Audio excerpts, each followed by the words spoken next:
Hello दोस्तों, सभी को मेरा नमस्कार। मैं राजेश चौधरी एक बार फिर से स्वागत करता हूं अपने यूट्यूब चैनल पर। तो भाई अभी तक हमारे क्लास 11 के 2 लेक्चर आ चुके हैं और आज इसका ये तीसरा लेक्चर है। 2 लेक्चरों में हमने ये पढ़ा था कि फिजिक्स वास्तव में है क्या, उसकी ब्रांच क्या होती है।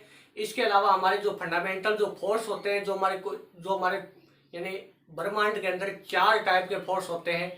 इसके अलावा भी हमने बहुत सारी चीज़ें पढ़ी।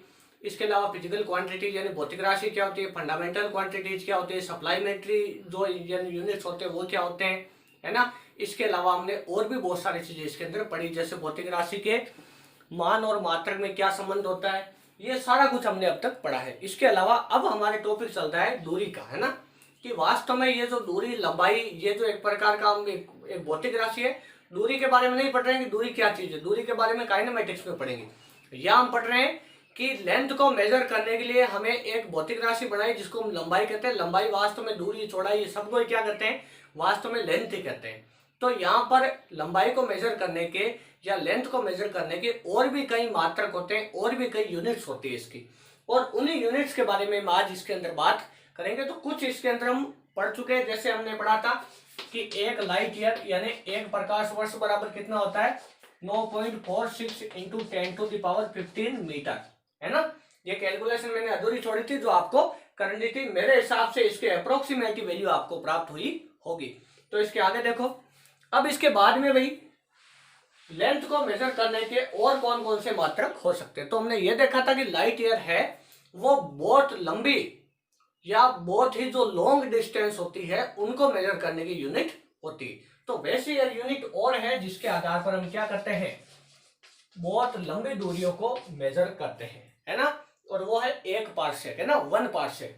अब ये देखो, पार्सेक एक ऐसी यूनिट है जिसके द्वारा हम बहुत ही लंबी दूरियों को मेजर करते हैं। पार्सेक क्या होता है वास्तव में, इसको ऐसे इसकी डेफिनेशन कैसे दी जाती है, इसकी डेफिनेशन ये दी जाती है कि जैसे ये आपका क्या है, कोई आर्क है, कोई चाप है, और ये किसी सर्कल का कोई छोटा सा टुकड़ा है। तो वो कहता है कि अगर यदि आपके पास में ये वाला आर्क है, इसकी लेंथ 1 एस्ट्रोनॉमिकल यूनिट हो, और ये वाला जो एंगल है वो 1 आर्क सेकंड हो, क्या हो, 1 आर्क सेकंड। तो ये वाली जो डिस्टेंस है वो होती है 1 पार्सेक। क्या होती है भाई, 1 पार्सेक। यानी 1 पार्सेक को हम कैसे ज्ञात करेंगे, तो 1 पार्सेक की डेफिनेशन ऐसे दी जाती है कि 1 एस्ट्रोनॉमिकल यूनिट लेंथ द्वारा यानी एक खगोलीय मात्रक द्वारा किसी बिंदु पर यदि 1 आर्क सेकंड का कोण बनाया जाए तो ये वाली जो डिस्टेंस होती है उसकी जो रेडियस होती है उस चाप की, वही डिस्टेंस किसके बराबर होती है, 1 पार्सेक के इक्वल होती है। यानी 1 पार्सेक को यहाँ से हम कैसे कैलकुलेट करेंगे। अब यहाँ पर ये जो एंगल दिया हुआ है, हम जानते हैं एंगल का जो हमने जो मात्रक पढ़ा था, हालांकि इसके बारे में आपको आगे डिटेल से पढ़ाया जाएगा, लेकिन फिर भी याद देखो, एंगल के मात्रक हम या तो लेते हैं डिग्री या हम लेते हैं रेडियन। कैसा है तो लेते हैं, इसके और हम मात्रक होते हैं, जैसे एक होता है आर्क मिनट, एक होता है आर्क सेकंड। ये जो एक डैश लगाया ऊपर इसको हम कहते हैं आर्क मिनट। क्या कहते हैं भाई, आर्क मिनट।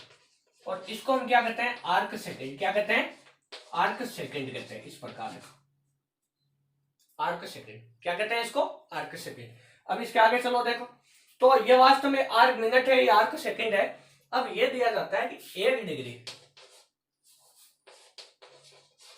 डिग्री में 60 आर्क मिनट होते हैं, और 1 आर्क मिनट के अंदर 60 आर्क सेकंड होते हैं। तो 1 डिग्री के अंदर ये कितने हो जाएंगे, आर्क सेकंड 3600, है ना, 3600 आर्क सेकंड हो जाएंगे। क्या मेरी बात आपको अच्छे से समझ में आई। अब इसी को हम यूज करके इसकी कैलकुलेशन करेंगे और 1 पार्सेक की वैल्यू हम यहाँ पर प्राप्त करेंगे कि वास्तव में 1 पार्सेक है डिस्टेंस कितनी होती है ना, इसकी वैल्यू क्या होती है, ये यहाँ पर हम फाइंड आउट करेंगे। तो इसके लिए आपको यह करना है कि अभी इसको थोड़ा सा आप याद रख लेना, आगे जब हम एंगल के बारे में पढ़ेंगे, सप्लाइमेंट्री यूनिट, उस समय आपको डिटेल से आपको यहाँ पर बता दिया जाएगा, तो इसके कुछ छोटे मोटे न्यूमेरिकल भी वहां पर करवाए जाएंगे। तो अब देखो इसके अंदर सबसे पहली बात हम जानते हैं एंगल बराबर क्या होता है। एंगल बराबर होता है आर्क बटे रेडियस। क्या होता है भाई, आर्क बटे रेडियस। अब ये जब आर्क बटे रेडियस है तो एंगल तो है हमारे यहाँ 1 सेकेंड का, है ना, 1 आर्क सेकेंड का। और आर्क कितनी है इसकी, यहाँ पर आर्क है 1 एस्ट्रोनॉमिकल यूनिट, और अपॉन रेडियस कितनी है इसकी, 1 पार्सेक, ये पार्सेक। अब एक एस्ट्रोनॉमिकल यूनिट किसके बराबर होती है भाई? हमने कल की क्लास में पढ़ा था 1.5 इंटू 10⁻11 मीटर। इसको ज्ञात करने का तरीका भी मैं आपको वहां पर बता चुका हूं, है ना। अब इसके आगे देखो क्या हो जाएगा इसमें, ये मैंने दिया। अब इसके अंदर देखो 1 पार्सेक बराबर क्या हो जाएगा, 1 पार्सेक बराबर हो जाएगा यहाँ पर 1 astronomical unit upon 1 arc second, है ना। तो 1 पार्सेक बराबर क्या हो जाएगा यहाँ पर, 1 एस्ट्रोनॉमिकल यूनिट यानी 1.5 इंटू 10⁻11 अपॉन। अब इसके बाद में देखो एक आर्क, यहाँ पर क्या देखो, यहाँ पर एक आर्क सेकेंड है। आर्क सेकेंड को हमें किसमें बदलना है, रेडियन में। ध्यान रखना है फिजिक्स में हमेशा एंगल के मात्रक किसमें लेने हैं, आपको रेडियन के अंदर लेने। ये आपको थोड़ा सा आगे और मैं समझा दूंगा। तो यहाँ पर हमें इस एंगल को चेंज किसमें करना है, रेडियन के अंदर। तो रेडियन में चेंज कैसे करें इसको, तो रेडियन में चेंज करने के लिए आप अभी तो इसको थोड़ा सा याद रख लेना, आगे या तो आज की क्लास में आ जाएगा हमारे, या कल की क्लास में इसको बता दिया जाएगा। अब देखो यहाँ पर एक आर्क सेकेंड है, तो इसकी जगह हम क्या लिख सकते हैं, देखो अभी अभी मैंने बताया था 1 डिग्री बराबर कितना होता है, 3600 आर्क सेकेंड। तो इसका मतलब है कि 1/3600 डिग्री, क्या इसको ऐसा लिख सकते हैं हम, 1 आर्क सेकेंड बराबर। अब यहाँ पर अगर आप ध्यान से देखो तो 1 डिग्री बराबर कितना होता है, 1 डिग्री अगर आपको कहीं पे दिया है तो 1 डिग्री बराबर कितना होता है, यहाँ पर 1 डिग्री बराबर होता है π/180 इंटू रेडियन। तो ये वैल्यू उठा के यहाँ पुट कर दो, तो 1 आर्क सेकेंड बराबर 1/3600 इंटू π/180, ये हो जाएगा यहाँ पर, इसकी यूनिट हो जाएगी रेडियन। क्या हो जाएगी, रेडियन। ये वैल्यू उठा के यहाँ रख दो, तो इसके अंदर देखो कितना हो जाएगा, 1/3600 इंटू π/180, और इसकी जो यूनिट आएगी वो क्या आएगी, देखो 1 पार्सेक है, तो इसकी यूनिट अब हो जाएगी, यहाँ पर देखो ये लेंथ है। वास्तव में एंगल का मात्रक रेडियन होता है, तो इसकी लेंथ भी हम हमेशा मीटर में लेंगे। किस में लेंगे, मीटर में ना। एंगल के मात्रक को इसके मात्रक में हम यानी काउंट नहीं करते। इसका कारण क्या, आगे बात करेंगे इसके बारे में, केवल अभी इतना देखो। तो देखो देखिए इसकी जब हम कैलकुलेशन करेंगे तो इसकी कैलकुलेशन आएगी भी 1 पार्सेक बराबर, ये आएगा आपके 3.1, यानी अप्रोक्सीमेट आएगा ये 3.1 इंटू 10⁻16 मीटर, है ना। ये 1 पार्सेक की वैल्यू आपको मिलेगी जब आप इसकी कैलकुलेशन करोगे। तो इसकी कैलकुलेशन आप कर लेना, पाई की वैल्यू आप 22/7 भी ले सकते हो, 3.14 है ना, कुछ भी ले सकते हो। कैलकुलेशन आप इसकी यहाँ पर अपने घर पर कर लेना, है ना। अब देखो इसके बाद में आगे, अब ये 1 पार्सेक हो गया, 1 पार्सेक। अब यहाँ पर एक सवाल और बनता है कि हमें 1 पार्सेक की अगर हम तुलना करें किससे, लाइट ईयर से, है ना, यानी 1 पार्सेक अपॉन 1 लाइट ईयर, तो इन दोनों की वैल्यू होती है 3.1 इंटू 10⁻16 अपॉन इसकी वैल्यू होती है 9.46 इंटू 10⁻15, है ना। तो इसको हम लिख सकते हैं 1 पार्सेक। जब इसको हम सॉल्व करेंगे तो इसकी वैल्यू आएगी 3.28 इंटू, या केवल इतना आ जाएगा इसमें, यानी ये सारी जो इसकी जो पावर है वो सारी सॉल्व हो जाएगी। और यहाँ पर लिखेंगे लाइट ईयर, यानी लाइट ईयर और पार्सेक में क्या रिलेशन होता है, ये भी हमें यहाँ से मिलता है। ये ऑब्जेक्टिव टाइप क्वेश्चन के अंदर आपको देखने को मिलेगा। अब इसके बाद में देखो आगे, ये हमारे हो गया 1 पार्सेक की वैल्यू। 1 पार्सेक के बाद में आगे देखो इसके, अब यहाँ पर एक सवाल और ये बनता है कि 1 पार्सेक की तुलना, आपके दिमाग में आ रहा होगा कि हमने 1 एस्ट्रोनॉमिकल यूनिट ये भी तो पढ़ी है, तो इसकी वैल्यू कितनी है, इसकी वैल्यू होती है 1.5 इंटू 10⁻11 मीटर। तो इसकी तुलना पार्सेक से करो, तो 1 parsec upon 1 astronomical unit equal to 3.1 into 10⁻16 upon 1.5 into 10⁻11। जब हम इसको डिवाइड करेंगे तो इसकी वैल्यू कितनी आएगी, 2.07 इंटू 10⁵ एस्ट्रोनॉमिकल यूनिट, और यहाँ पर आएगा 1 पार्सेक। यानी ये इन दोनों के बीच में रिलेशन होता है। ऑब्जेक्टिव टाइप क्वेश्चन में कई प्रकार के आप ऐसे सवाल देखोगे। क्या मेरी बात आपको अच्छे से समझ में आई। अब ये होता है आपके, यानी लेंथ के ये छोटे छोटे कुछ मात्रक हो जाते हैं। इसके अलावा भी और कोई मात्रक होता है। आपने गज के बारे में सुना है, गज, है ना। तो एक गज के अंदर कोई 3 फीट होते हैं। कितने फीट होते हैं एक गज में, 3 फीट होते हैं ना। ये आप इसके अंदर और याद रख लेना, ये गज होता है इसकी, है ना, इसकी यूनिट होती है। इसके बारे में देखो, तो ये हमारे हो गया, हम वास्तव में फंडामेंटल क्वांटिटीज के बारे में थोड़ा डिटेल से पढ़ रहे हैं। मैं प्रत्येक क्वांटिटीज को आपको समझाता जा रहा हूँ और उनके मात्रक भी आपको समझाता जा रहा हूँ। तो सबसे पहले हमने फंडामेंटल क्वांटिटीज पढ़ी थी, लंबाई यानी लेंथ पढ़ी थी, तो लेंथ के बारे में हमने पढ़ लिया। दूसरा मास, क्या है, मास यानी मास इन द्रव्यमान, ये हमारे दूसरी फिजिकल क्वांटिटीज थी। कौन सी? Fundamental quantity. इसके बारे में थोड़ा सा डिटेल से पढ़ते हैं। तो इसकी जो यूनिट होती है भाई, मास को या इस द्रव्यमान को एक और नाम से जानते हैं, संहति। क्या कहते हैं इसको? संहति कहते हैं। संहति का मतलब होता है द्रव्यमान, है ना। एक इसके लिए और वर्ड यूज किया जाता है। अब वास्तव में ये जो आपका जो मास है, ये मास हम जानते हैं कि हम किसी चीज को तौलने के लिए, किसी चीज को तौलते हैं, जो दुकान पर गए 2 किलो चीनी ले ली, 3 किलो चीनी ले ली, है ना। तो वास्तव में 2 किलो 3 किलो क्या होता है? उसका मास होता है। क्या होता है? उसका मास होता है, यानी उसमें कितनी मैटर की क्वांटिटी है ना। वही क्या होता है? वास्तव में इसका मास होता है द्रव्यमान। अब इसकी जो यूनिट है, वो यूनिट होती है इसकी किलोग्राम। क्या होती है? किलोग्राम, है ना। Kilogram, KG. इसके अलावा और भी होती है ग्राम। तो 1 किलोग्राम में क्या हो जाएगा? 1 किलोग्राम में हो जाएगा 10⁻³ ग्राम, यानी 1000 ग्राम होते हैं ना। इस प्रकार के कुछ रिलेशन है जो हम इसके अंदर और आगे पढ़ेंगे। इससे पहले आपको यह ध्यान देना है, यहाँ पर डेफिनेशन बनती है 1 किलोग्राम की। तो 1 किलोग्राम की डेफिनेशन यहाँ पर क्या बन सकती है? तो 1 किलोग्राम की डेफिनेशन ये होती है कि वास्तव में अगर हम बात करें तो पेरिस का नाम सुना आपने, है ना। फ्रांस की राजधानी पेरिस, है ना। उसके अंदर, पेरिस के अंदर एक मूर्ति रखी हुई है, छोटी सी एक वस्तु है। उस वस्तु की जो ऊंचाई है वो इसके आधार के व्यास के बराबर है, यानी डी बराबर क्या है यहाँ पर? h। ऐसी मूर्ति है। यह मूर्ति बनी है प्लेटिनम जो 90% है, और प्लस इरिडियम जो 10% है। इससे मिलकर ये बनी है मूर्ति, है ना। और ये जो मूर्ति है यहाँ पर, ये जो ऑब्जेक्ट है, ये जो वस्तु है, इस वस्तु के वजन के बराबर वजन को ही क्या माना गया है? 1 किलोग्राम। यानी अगर कभी भी आपको मान लो ऐसी कोई दिक्कत आ जाती है, मान लो बड़े लेवल पर, कि 1 किलोग्राम में थोड़ा वजन, ये मशीन में कोई दिक्कत आ रही है, या उस ऑब्जेक्ट का जो वजन है वो 1 किलोग्राम से कम ज्यादा आ रहा है, तो जब हम उसको इसके बराबर में रख के तोलेंगे और अगर उसका वजन इसके वजन के बराबर आ जाता है, तो इसका मतलब उस वस्तु का द्रव्यमान कितना माना गया है?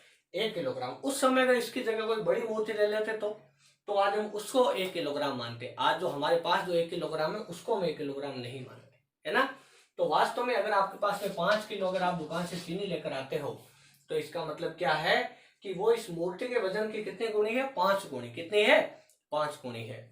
तो ये आपने हो गया भाई इसका कि 1 किलोग्राम किसके बराबर माना जाता है? 1 किलोग्राम की डेफिनेशन। अब इसके अलावा ऐसी एक मूर्ति इंडिया में भी है, वो है दिल्ली में। कहाँ है भाई? दिल्ली में NPL में भी, नेशनल फिजिक्स लैब है जो दिल्ली के अंदर है। वहां पर ऐसी एक मूर्ति बिल्कुल रखी गई है जिसका वजन उस पेरिस वाले मूर्ति के बिल्कुल बराबर है। अब इसके आगे देखो, अब इसके आगे इसकी 1 किलोग्राम की डेफिनेशन और दी जाती है कि अगर हमारे पास वाटर है, यानी पानी है, और वाटर का टेम्परेचर है 4 डिग्री सेल्सियस। कितना है? 4 डिग्री सेल्सियस, है ना। तो 4 डिग्री सेल्सियस टेम्परेचर वाले जो पानी का जो है ना, पानी जिसका आयतन 1 लीटर हो, कितना हो? 1 लीटर। यानी 4 डिग्री सेल्सियस टेम्परेचर वाले पानी का अगर वॉल्यूम 1 लीटर हो, तो उसका जो मास होता है उसको क्या कहते हैं? 1 किलोग्राम कहते हैं। क्या कहते हैं? 1 किलोग्राम। तो 1 किलोग्राम की परिभाषा कुछ ऐसे भी दी जाती है। 4 डिग्री सेल्सियस से टेम्परेचर यहाँ पर क्यों काम में लिया जाता है, ये हम आगे पढ़ेंगे जब हम पदार्थों के उष्मीय गुण पढ़ेंगे, है ना। जो इस प्रकार के जो हीट प्रॉपर्टीज पढ़ेंगे ना ऑब्जेक्ट्स की हम, या कई प्रकार के मटेरियल्स की, उसके अंदर इसके बारे में चर्चा करेंगे। तो यहाँ देखो क्या हो जाएगा, यहाँ पर 1 किलोग्राम की डेफिनेशन आ गई। अभी इसके और भी कुछ मात्रक होते हैं, जैसे एक होता है पाउंड। क्या होता है? 1 पाउंड, है ना। अब ये पाउंड है, आपने ऐसा फिल्मों के अंदर सुना होगा कि ये चीज 7-8 पाउंड की, जब आप हॉलीवुड की मूवीज देखते हो, है ना, या ये 20 पाउंड की, या इसका वजन 125 पाउंड है ना। ऐसा तो वास्तव में जो पाउंड है वो किसका मात्रक होता है? मास का मात्रक होता है। किसका होता है? मास का, है ना। तो ये जो मास का जो मात्रक है 1 पाउंड, ये कैसे दिया जाता है कि 1 पाउंड बराबर कितना होता है? 0.453 ग्राम। इसको किसके बराबर माना जाता है? 1 पाउंड के बराबर। किसके बराबर माना जाता है? 1 पाउंड के बराबर माना जाता है ना। अब इसके अलावा देखो, अब इसके आगे देखो, तो अब तक हमने ये पढ़ लिया है कि मास की कौन कौन सी यानी किस किस प्रकार की यूनिट होती है, 1 किलोग्राम को किसके बराबर में माना गया है, ये सारी चीजें हमने पढ़ ली। अब इसके कुछ यानी यूनिट्स है तो मैंने पहले लिख दिया, टाइम खराब नहीं हो इसलिए ना, और वरना ये वीडियो बहुत लंबा हो जाएगा। तो इसके लिए देखो, 1 क्विंटल होता है, आपने ये हम ये नॉर्मली यानी काम में भी लेते हैं, गाँव में भी काम में लेते हैं और ये शहरों में भी काम में लेते हैं कि ये गाड़ी इतने क्विंटल की है ना। ये इसके अलावा 1 क्विंटल धान है, ये इस प्रकार की सारी चीजें हम काम में लेते हैं। ये एक प्रकार का व्यवहारिक यूनिट है इसके ना। तो 1 क्विंटल में 100 किलोग्राम होते हैं, कितने होते हैं 100। और 1 मीट्रिक टन हम कहते हैं 1 टन 2 टन, वो उसमें होता है 10 क्विंटल यानी 1000 किलोग्राम। 1 ग्रेन में होता है 65 इंटू 10⁻⁻6 किलोग्राम होता है। इसके अलावा 1 औस होता है, उसमें 0.02835 किलोग्राम होता है। 1 पाउंड का ये मैं आपको बता चुका हूँ। 1 स्टोन में 6.350 किलोग्राम होता है। अब एक ये होता है कि हमारे ये द्रव्यमान का सबसे बड़ा मात्रा होता है और वो है चंद्रशेखर सीमा, यानी 1 CSL का मतलब है चंद्रशेखर लिमिट। क्या है? चंद्रशेखर लिमिट। और ये चंद्रशेखर लिमिट होती है जो सूर्य का जो हमारे जो सन का जो मास होता है उसका 1.5 टाइम्स गुणा ज्यादा होता है, यानी ये कितना 1.5 इंटू मास ऑफ सन। अब सन का मास होता है अप्रोक्सीमेट 2 इंटू 10⁻30 किलोग्राम। यह मैं आपको 2-3 अभी आपको इसके आगे लिखवा दूंगा। तो इसको यानी इन दोनों का मल्टीप्लिकेशन करने पर 2.8 इंटू 10⁻30 किलोग्राम के ये लगभग आता है। ये है आपका 1 CSL के बराबर। इसके अलावा एडिस का मात्रा और होता है स्लग, उसमें 14.57 किलोग्राम होते हैं। इसके अलावा द्रव्यमान का सबसे छोटा मात्रक होता है AMU। AMU का मतलब होता है एटॉमिक मास यूनिट। क्या होता है अभी? Atomic mass unit. इसको कई बार U से भी लिखा जाता है, केवल एक U भी वो यहाँ पर आपको दे सकता है, लिखा हुआ है ना। तो इसमें आपको कंफ्यूजन नहीं होना है। 1.66 इंटू 10⁻27 किलोग्राम। ये आपको सीनियर क्लास में जो न्यूक्लियर फिजिक्स है उसके अंदर में इसके बारे में डिटेल से पढ़ेंगे, है ना। तो ये सारे इसके नॉर्मल जितने भी काम के जो मात्रक होते हैं वो मैंने आपको सारे लिखवा दिए। अब इसके बाद में देखो, इसको आप स्क्रीन को पॉज करके कॉपी में उतार लेना। अब इसके बाद में देखो भाई आगे एक इसका और मात्रक होता है, जैसे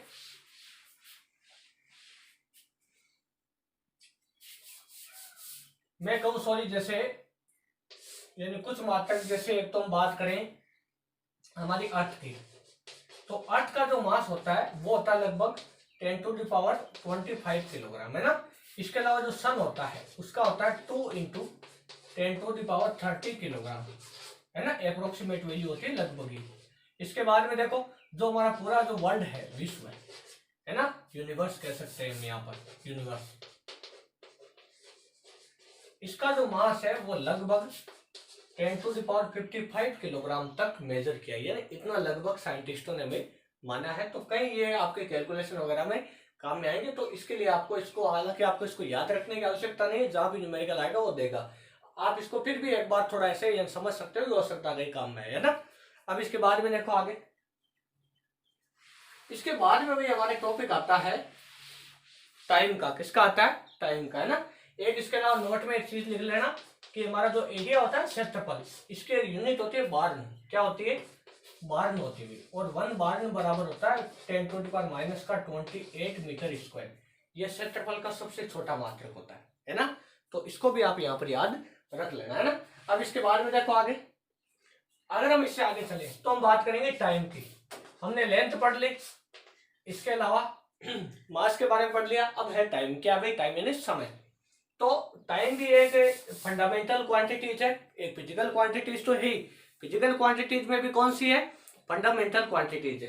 तो ये जो फंडामेंटल क्वांटिटीज है, ये समय, इसके कई मात्रक हो सकते हैं। जैसे अगर हम यानी इसका मात्रक सेकंड होता है, इसके अलावा मिनट होता है, और होता है ना, इसके अलावा युग होता है, और इसके अलावा सेंचुरी होती है ना, और इसके अलावा भी बहुत सारी चीजें हो सकती है। जैसे इसके अलावा यानी दशक होते हैं, ये सारे इसके समय के मात्रक होते हैं। अब 1 सेकंड की परिभाषा मैं आपको यहाँ नहीं बताऊंगा, क्योंकि जो परमाणु गति होती है ना, जो और जिसमें सीजियम परमाणु काम में लिया जाता है, वो कुछ यानी कंपन करता है 16 अरब के आसपास, उसके हिसाब से यानी 1 सेकंड की परिभाषा दी जाती है। आपको एनसीईआरटी किताब में मिल जाएगी, वहां से एक बार आप इसको देख लेना, है ना। याद करने की आवश्यकता नहीं, आप इसको देख लेना, ये कहीं कोई खास काम में नहीं आती, बस आपके नॉलेज के लिए। अब इसके बाद में देखो भाई, एक ओवर में 60 मिनट होते हैं। कितने मिनट होते हैं? 60 मिनट, और 1 मिनट में 60 सेकंड होते हैं। कितने होते हैं भाई? 60 सेकंड। तो 1 आवर में कितने हो जाएंगे? 1 आवर में हो जाएंगे हमारे 3600 सेकंड, है ना। इसके अलावा और इसकी यूनिट होती है डे। एक डे के अंदर यानी एक दिन के अंदर कितना होता है? 24 घंटे होते हैं, 24 आवर्स, है ना। 24 आवर्स होते हैं। तो इसको अगर हम सेकंड में कन्वर्ट करें तो 24 इंटू 3600, तो लगभग आता है आपके 86,400 सेकंड के बराबर आता है ना। अब इसके बाद में देखो, और इसका मात्रक हो सकता है ईयर। तो 1 ईयर के अंदर कितना होता है? 365 इंटू 1 डे यानी 86,400 सेकंड। इसको आप आगे कन्वर्ट कर सकते हो। इसके अलावा जो टाइम होता है, समय, इसका सबसे छोटा मात्रक होता है 1 सेक सेकंड। क्या होता है भाई? 1 सेक सेकंड। 1 सेक सेकंड में 10⁻⁸ सेकंड होते हैं ना। इसको आप एक बार इसको याद रख लेना। इसके अलावा चंद्रमास, एक चंद्रमास के अंदर होते हैं 27.3 डेज, यानी इतने दिन होते हैं। ये सारे समय के मात्रक होते हैं। किसके मात्रक होते हैं? समय के मात्रक होते हैं ना। तो हमने किस किस के बारे में पढ़ लिया? हमने एक तो पढ़ लिया कि देखो, एक तो हमने पढ़ लिया लेंथ के बारे में, एक हमने पढ़ लिया मास के बारे में, टाइम के बारे में पढ़ लिया, इनके जो व्यवहारिक यूनिट्स है उनके बारे में हमने नॉर्मल जानकारी ली। अब धीरे धीरे हमारे चैप्टर और आगे चलता जाएगा। इसके बाद में हम बात करते हैं मोल की, है ना। बाकी जो मात्रक है वो हमारे ज्यादा काम के नहीं है, 11th क्लास में काम के नहीं। जैसे आगे हमारा आता है धारा आता है, टेम्परेचर आता है, तो इसके बारे में हम आगे पढ़ेंगे। और इनको मापने के कई उपकरण होते हैं, कई इसके अलावा इनके मात्रक होते हैं, है ना।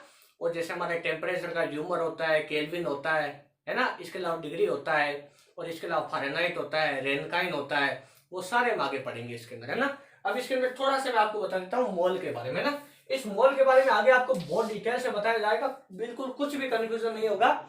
बस थोड़ा सा आपको यहाँ पर इसके बारे में थोड़ी सी जानकारी होनी चाहिए। तो भाई, एक मोल पदार्थ की वह मात्रा होती है जिसमें अवयवी कणों की, परमाणुओं की या अणुओं की संख्या 6.023 इंटू 10⁻³ होती है। यानी अगर किसी भी पदार्थ के अंदर आपने अगर मान लो थोड़ा सा कोई भी मैटर लिया है, और उस मैटर में वो मैटर जिस कणों से मिलकर बना है, अगर उन कणों की संख्या इतनी है, तो इसका मतलब वो जो मैटर आपने लिया है उस मैटर की जो क्वांटिटी है वो कितनी है? 1 मोल है होगी भाई। कितनी होगी? 1 मोल होगी। इसको अवोगाद्रो संख्या भी बोलते हैं। क्या बोलते हैं? अवोगाद्रो संख्या, है ना।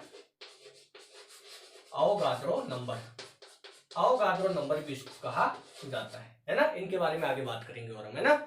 यह हम केवल, हमारे चैप्टर का नाम है यूनिट्स एंड मेजरमेंट, तो इनके बारे में नॉर्मल थोड़ा सा यानी इसके अंदर पढ़ते जाएंगे। बाकी हमारे पूरी फिजिक्स के अंदर ये लगातार आते जाएंगे।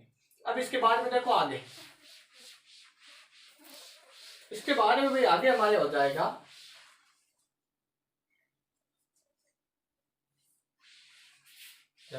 सप्लाईमेंट्री यूनिट्स। क्या हो जाएगा भाई? सप्लाईमेंट्री यूनिट्स के अंदर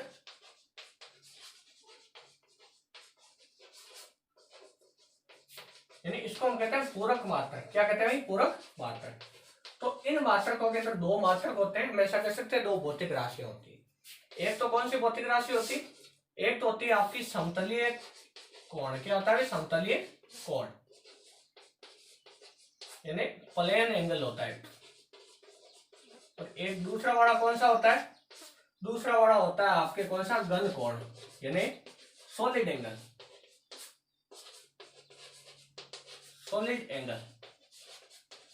इस सॉलिड एंगल के अंदर अब देखो, इन दोनों के बारे में थोड़ा सा डिटेल से इसमें पढ़ेंगे। तो सबसे पहले बात करते हैं समतलीय कोण के बारे में।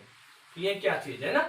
तो भाई, जो समतलीय कोण होता है वो हम 2 लाइनों के बीच में बढ़ाते हैं, ऐसे थीटा, है ना। इसको थीटा से रिप्रेजेंट करते हैं एंगल को। ये वास्तव में एंगल होता है कोण, जो हम छोटी क्लास से पढ़ते आ रहे हैं वही बड़ा है एंगल, है ना। 2 रेखाओं के बीच में, 2 लाइनों के बीच में बनता है कोण थीटा। इसकी जो यूनिट होती है वो होती है डिग्री। एक तो होती है डिग्री और एक होती है रेडियन। हम नॉर्मली रेडियन काम में लेते हैं, लेकिन व्यवहारिक जीवन में हम ज्यादातर डिग्री काम में लेते हैं। अब इन दोनों के बीच में रिलेशन क्या है ये भी हमें यहाँ पर पता होना चाहिए। तो इसमें रिलेशन ज्ञात करने के लिए आप हमेशा ध्यान रखोगे, जैसे हम लिखते हैं 90 डिग्री, तो 90 डिग्री को रेडियन में π/2 लिखा जाता है। कितना लिखा जाता है? π/2। इस पाई का मतलब वास्तव में 180 डिग्री होता है। कितना होता है? 180 डिग्री, लेकिन लिखने में इसको ऐसे पाई के फॉर्म में लिखा जाता है ना। अब देखो, तो यहाँ पर आपको क्या करना है कि डिग्री को तो आपको गुणा कर देना है 180 से, और इसको गुणा कर देना आपको पाई से, तो ये इनके बीच में संबंध हो जाता है। यानी 1 डिग्री बराबर कितना हो जाएगा, 1 डिग्री बराबर हो जाएगा पाई अपॉन 180 रेडियन, है ना। ये इनके बीच में रिलेशन होता है, कॉपी में लिख लेना आप, बहुत इंपॉर्टेंट चीज है ना, बहुत आगे तक काम में आता है, हमेशा काम में आता है फिजिक्स के अंदर, है ना। अब इसके आगे देखो, अब इसके आगे इसका एक फॉर्मूला होता है भाई, किसका, इस समतलीय कोण का। मान लो आपके पास में कोई सर्कल है, उस सर्कल का छोटा सा टुकड़ा, ये आर्क है, ये आर्क, और ये है आपकी रेडियस, क्या है, रेडियस। तो आपने छोटे क्लास में ये थीटा, तो आपने छोटे क्लास में पढ़ा होगा कि एंगल बराबर क्या होता है, आर्क बटे रेडियस। क्या होता है, आर्क बटे रेडियस, यानी कोण बराबर चाप बटे त्रिज्या, कोण बराबर चाप बटे त्रिज्या, ऐसा आपने इसके अंदर पढ़ा होगा ना। इसकी रेडियस आर है तो इसलिए थीटा होगा, और ये लेंथ अगर आप एल मानो तो एल बटे कितना हो जाएगा, आर। ये इसका एक फॉर्मूला होता है, किसका, इस वाले प्लेन एंगल का ये फॉर्मूला होता है समतलीय कोण का, है ना। ये आपको खास तौर से याद रखना है। अब इसके आगे देखो, और इसके कुछ अन्य मात्रक भी होते हैं भी, जैसे इसके मात्रकों में एक मात्रक तो आता है आपके आर्क मिनट, एक आर्क मिनट। ये आर्क मिनट क्या चीज है भाई, आर्क मिनट को लिखा जाता है ऐसे, एक लिखे बाद में उसके ऊपर क्या लगा दिया जाता है, एक डैश लगाते, तो इसका मतलब होता है आर्क मिनट, है ना। अब 1 डिग्री बराबर, इनके बीच में देखो रिलेशन निकाल दे, 1 डिग्री बराबर होता है 60 आर्क मिनट। क्या होता है, 60 आर्क मिनट, है ना। इसके अलावा एक होता है आर्क सेकेंड, तो आर्क सेकेंड को हम कैसे लिखते हैं, 1 आर्क सेकेंड ऐसे, है ना। तो इसमें क्या हो जाएगा कि देखो 1 आर्क मिनट बराबर होता है 60 आर्क सेकेंड, यानी 1 डिग्री बराबर कितना हो जाएगा, 1 डिग्री बराबर हो जाएगा 3600 आर्क सेकेंड। सेकेंड वाले के 2 डैश लगा से, है ना, ऐसे डबल डैश कर देते इसको। तो ये भी एंगल के सारे यूनिट होती है, है ना। जिस एंगल को हम आज तक मेजर करते हैं बचपन से, जो हमें छोटी क्लासों में पढ़ाया गया था, वो सारे के सारे ये जितने भी एंगल की यूनिट्स वगैरह होती है जो हमारे फिजिक्स में काम में आती है, वो सारे मैंने आपको इसके अंदर बता दी है। अब इसके आगे देखो, जैसे जैसे इसके अंदर एक सवाल बनता है कि मैं कहूँ आपको कि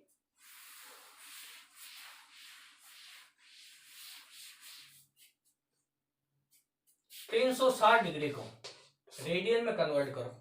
कैसे कन्वर्ट करोगे, अभी जो रिलेशन बताया था, डिग्री को तो 180 से गुणा करो, और इसके बराबर में क्या लिखो, पाई को रेडियन से या रेडियन को पाई से गुणा कर दो। अब यहाँ पर 360 डिग्री दे रखा है, तो यहाँ पर देखो 360 डिग्री है ना। तो इसको क्या वैसे लिख सकते हैं, 360 गुणा 1 डिग्री, ऐसे भी तो लिख सकते हैं। तो 1 डिग्री बराबर कितना आ जाएगा, देखो पाई बटे 360 तो है ही, 1 डिग्री की जगह पाई बटे 180, और ये हो जाएगा आपका रेडियन, है ना। अब देखो ये 2 टाइम्स कट गया तो कितना आया, 2 पाई रेडियन। वास्तव में इतना ही तो होता है, कितना आया, 2 पाई रेडियन, है ना। ये आपको यहाँ पर अच्छे से याद रखना है। इसके बाद में देखो आगे, और भी इसमें कई सारे न्यूमेरिकल बन सकते हैं। जैसे मैं आपको कहूं कि 10 आर्क सेकेंड है, क्या है, 10 आर्क सेकेंड, इसको आपको रेडियन में बदलना है। देखो थोड़ा सा और टफ बना दिए, है ना। हम जानते हैं आर्क सेकेंड और डिग्री में रिलेशन हम जानते हैं, तो डिग्री और रेडियन में रिलेशन और होता है। तो सबसे पहले इसको किस में कन्वर्ट करोगे आप, डिग्री में। डिग्री में कन्वर्ट करने के बाद में किस में कन्वर्ट करोगे, रेडियन के। तो 2 मिनट के लिए स्क्रीन पॉज करो और इसको करो, देखें। हाँ अब देखो, अब इसके अंदर हो जाएगा, देखो ये है 10 आर्क सेकेंड। तो सबसे पहले इसको डिग्री में बदलना है। हम जानते हैं कि 1 डिग्री बराबर कितना होता है, 1 डिग्री में कितना होता है, 3600 आर्क सेकेंड। तो 1 आर्क सेकेंड बराबर कितना, 1/3600 डिग्री, कैसा है तो होता है। तो इसको यहाँ पर हमें क्या दिया है, 10 आर्क सेकेंड दिया है। तो 10 को क्या लिख सकते हैं, 10 गुणा 1 आर्क सेकेंड। तो यहाँ पर कितना हो जाएगा, देखो 10 गुणा 1 आर्क सेकेंड की जगह 1/3600, है ना। 1 0 से 1 0 कट गया, तो 1/360, और इसकी यूनिट क्या आएगी, डिग्री। अब हम जानते हैं 1 डिग्री बराबर कितना, देखो 1/360 गुणा 1 डिग्री लिख सकते हैं इसको। तो 1/360 गुणा 1 डिग्री की जगह कितना हो जाएगा, π/180 रेडियन, देखो, है ना।